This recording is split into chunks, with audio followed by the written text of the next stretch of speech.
Alama, now just a shadow of herself, trapped in a human shell at the riverbank. Her tears, filled with old power, falls into the river and carries her away to her goddess sister. She's gone, her sister said softly. Will she come back? Alama was hopeful. While you wallow, she is receiving something she has never experienced: royal care.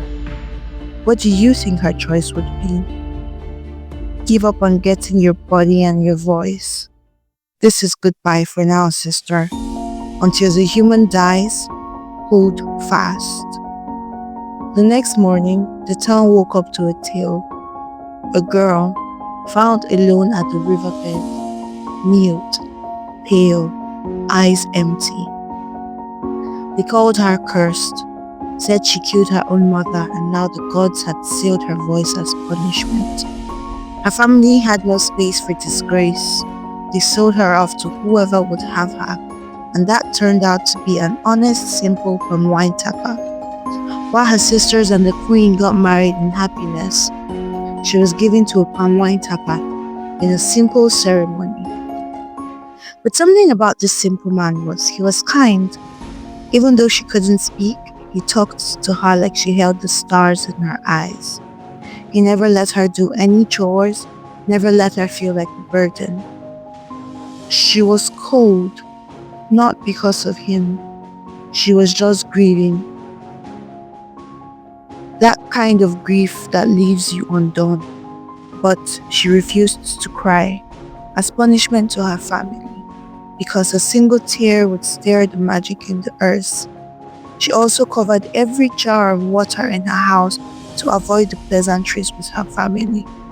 But grief softens when love stays consistent, and the palm wine tapper stayed, with care, with small gifts, with patience, and in time the cold faded. Just a little, her silence remained, but her heart cracked open enough to let a little light in. With her in his home, something shifted. The man's fortune multiplied. He was bountiful and rich, but he knew it wasn't luck, it was her. Her power still alive, but quiet.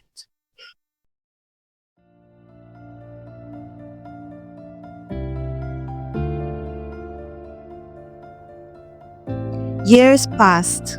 Both women had daughters.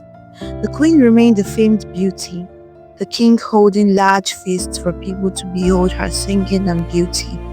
He lavished her with gifts and the people loved to have her as queen.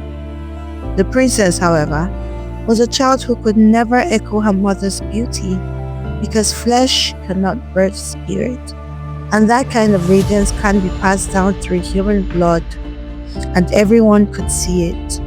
This made the princess cruel and bitter. She scolded and tortured palace maids she deemed more beautiful than her. But Alama's daughter, she glowed. Her beauty held the color of sunrise and the secrets of deep waters. She was even more beautiful than her mother had been, because in their world, that's how it goes. The daughter surpasses the mother. The princess in the palace knew of the tale of the famed beauty in the village. She felt it because every time she walked through the village, she heard the whispers of her. One day, a prince arrived from a faraway kingdom, sent by his father to witness the famed queen singing and consider a royal alliance through marriage. This was good news for them, as the kingdom was running low on wealth and favors. On his way through the village, the prince hears a song. Not just any tune, but a melody from the ocean steps.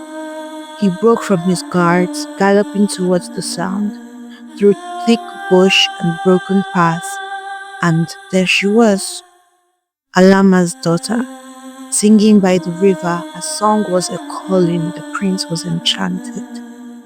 The princess, also experiencing the song, sees the prince's eyes wide with wonder and knows, because he has heard her song, he would never love another. There was nothing she could do. She charged at Alama's daughter. With them standing together, it was hard to distinguish who was royalty.